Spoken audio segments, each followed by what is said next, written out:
So I have a new addition to my routine when it comes to swapping out my rock tires for my paddle tires, and it all begins with this.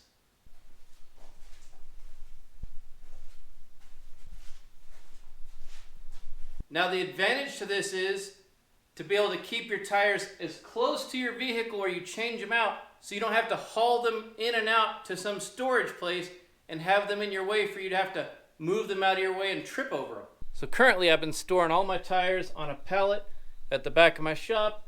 And if you've got 4 tires or more and you got to haul them back and forth, it's a lot of trips and it gets exhausting. So the nice thing about this is you can use your drill to lower it.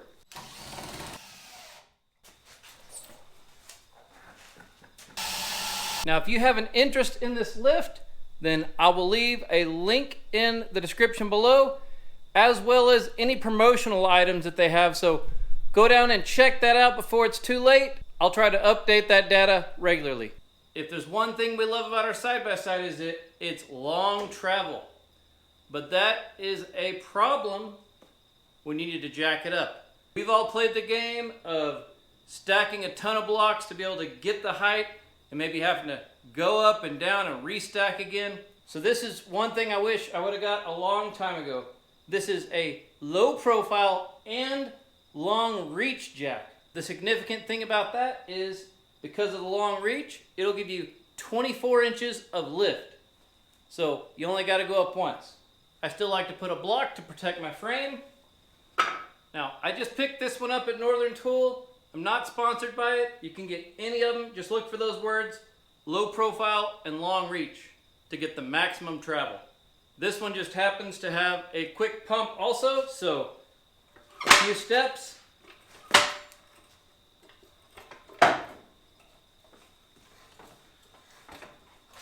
And it's lifted.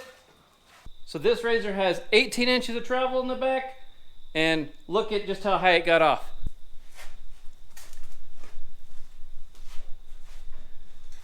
Now, it'd be super easy to just add a thicker board in there and be able to get those 25-inch travel machines, no problem.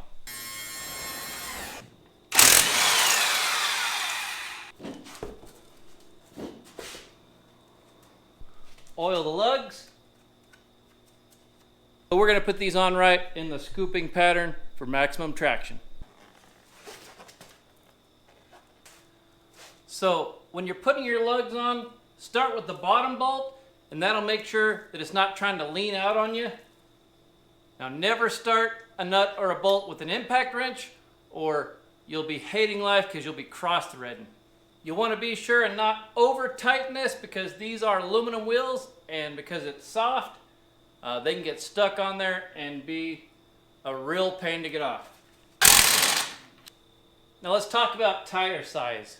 I have an XP 1000 NA, so I don't have a turbo. This is about 110 horsepower.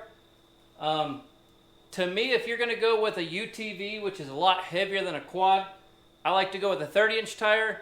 Even over a 28-inch, this will give you a ton more float on the sand, and that will really help you get going from a standstill start. Same for the front.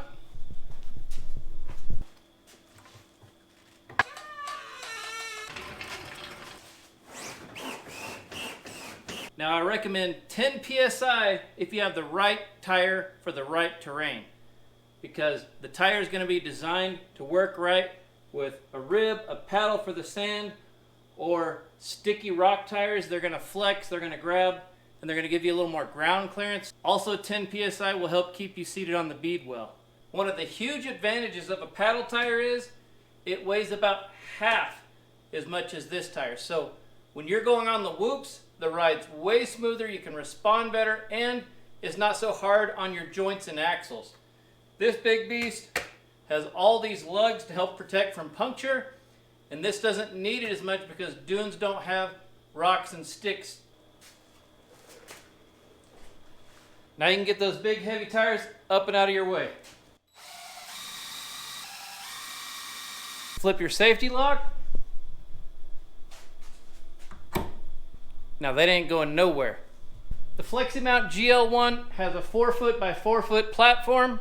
It can lift 300 pounds, and your rafters need to be divisible by 48 inches. So you can do 48, 24, 16, and it should line up for you. Stop lifting overweight things in the back of your pickup and killing your back, like this 15-gallon gas can.